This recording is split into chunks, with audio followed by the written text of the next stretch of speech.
दैत्य अपने स्वभाव के अनुसार हमेशा ही स्वर्ग लोक को अपने कब्जे में करने के लिए तरह तरह की कुटिल योजनाएं बनाते रहते थे। ऐसे ही एक बार दैत्य लोक का दरबार लगा हुआ था। सभी दैत्य अपनी अपनी सलाह दैत्य राज विनाशासुर के सामने रख रहे थे। महाराज, ये मेरा पुत्र टेक्नासुर है। तुम्हारे पुत्र का नाम तो कलंकासुर था ना? महाराज, मैं ही कलंकासुर हूँ, किंतु मैं काफी समय से पृथ्वीलोक में था। मैंने साधारण प्राणियों के बीच रहकर तरह तरह की टेक्नोलॉजी का ज्ञान प्राप्त किया, जिस वजह से मैंने अपना नाम टेक्नासुर रख लिया। महाराज, अरे वाह, तुम पृथ्वीलोक पर रहते थे क्या? क्या क्या सीखा है वहाँ और क्या लाए हो, हमें भी तो दिखाओ। शायद तुम्हारी लाई हुई कोई तकनीक हमारे दुश्मनों पर भारी पड़ सके। हाँ महाराज, इसीलिए तो मैं आपके लिए एक बहुत काम की चीज लाया हूँ। महाराज, ये है मोबाइल यंत्र। पृथ्वी के हर मनुष्य के पास ये यंत्र होता है। इसके माध्यम से मनुष्य एक दूसरे से दूर रहकर भी बात कर सकते हैं, संदेश भेज सकते हैं और बहुत कुछ जान सकते हैं। मोबाइल को देखकर दैत्यराज विनाशासुर की आंखों में एक अजीब सी चमक आ गई। वाह, ये तो कोई जादुई शस्त्र लग रहा है। क्या इससे किसी पर वार भी किया जा सकता है? सीधा वार नहीं महाराज, लेकिन इससे ऐसा भ्रम फैलाया जा सकता है कि दुश्मन स्वयं भ्रमित होकर नष्ट हो जाए। इसमें व्हाट्सएप नामक मंत्र है, जिससे एक ही समय में सैकड़ों को संदेश भेजा जा सकता है, और रील नामक शक्ति से मनुष्य अपना ध्यान भटका देते हैं। अरे, तो इसका मतलब हम इस यंत्र से देवताओं को भ्रम और आलस्य फैला सकते हैं? बिल्कुल, और अगर हम शिवजी जैसे ध्यान में लीन देवताओं को इससे जोड़ दें तो वे ध्यान भूलकर इसमें उलझ सकते हैं। तब तो हमें तुरंत इस योजना को क्रियान्वित करना होगा। टेक्नासुर, तुम्हारा ये आविष्कार हमें विजय दिला सकता है।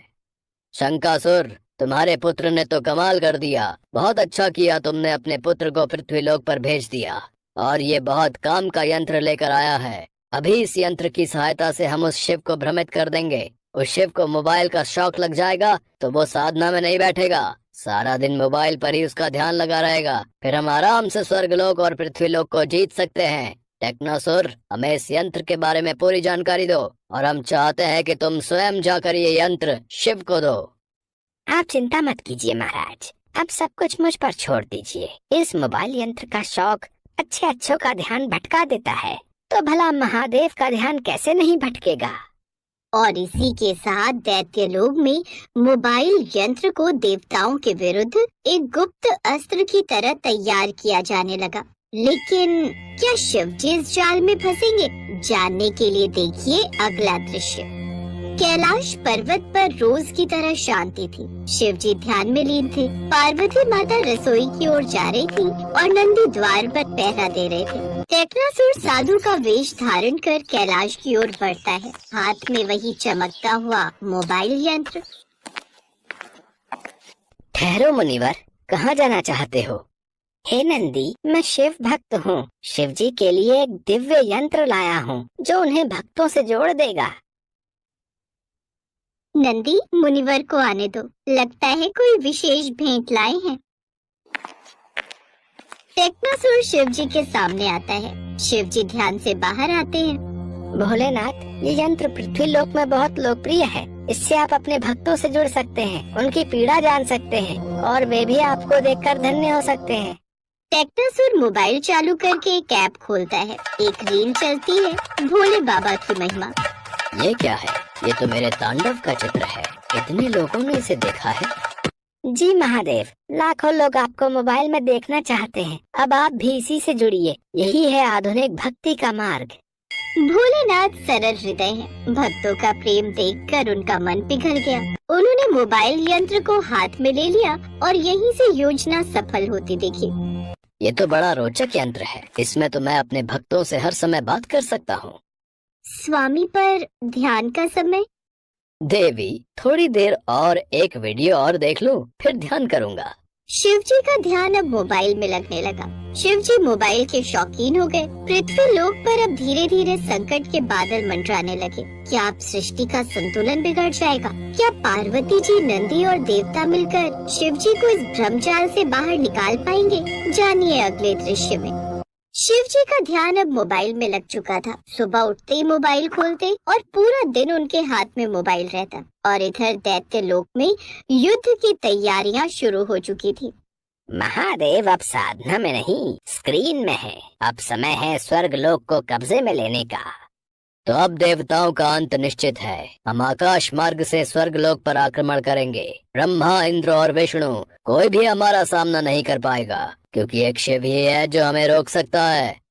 दैत्य स्वर्ग लोक पर आक्रमण के लिए तैयार थे। देवराज इंद्र के दरबार में सभा चल रही थी। तभी आकाश में घोर गर्जना होती है। नारद मुनि घबराए हुए देवराज इंद्र के दरबार में पहुंचते हैं। इंद्रदेव, टेक्नासुर नामक दैत्य ने शिवजी को मोबाइल यंत्र, जो कि पृथ्वी लोक पर सर्वाधिक उपयोग होने वाला यंत्र है, वो दे दिया था। अब भोलेनाथ मोबाइल की शौकीन हो गए हैं और दैत्यों ने योजना के अनुसार उन्हें भ्रमित कर दिया है। इसी बात का फायदा उठाकर अब दैत्य स्वर्गलोक की चढ़ाई कर रहे हैं। तो अब हमारी रक्षा कौन करेगा? शिवजी के बिना तो दैत्यों को हराना असंभव है। माता पार्वती को जब ये बात पता चली तो वो भी परेशान हो गई। उन्हें महसूस हो चुका था कि महादेव का ध्यान अब पूरी तरह से मोबाइल में बंध चुका है। उनके मन में चिंता के बादल घिरने लगे। यदि महादेव का ध्यान इस प्रकार भटकता रहा तो सृष्टि का संतुलन ही बिगड़ जाएगा। देवी पार्वती, हम दैत्यों को रोकने का प्रयास करते हैं। तब तक आप कुछ ऐसा कीजिए कि महादेव का ध्यान मोबाइल यंत्र से हट जाए। माता पार्वती सोचने लगी कि किस प्रकार शिवजी का ध्यान मोबाइल से हटाया जाए। तभी उन्हें एक उपाय सूझा। नंदी भृंगी, मेरी बात ध्यान से सुनो। तुम्हें मेरे साथ एक नाटक में हिस्सा लेना है। तुम बस प्रभु को ये कहना कि माता बेहोश हो गई है और उनकी तबीयत अचानक खराब हो गई है। हम समझ गए माताश्री, आप क्या कहना चाहती हैं?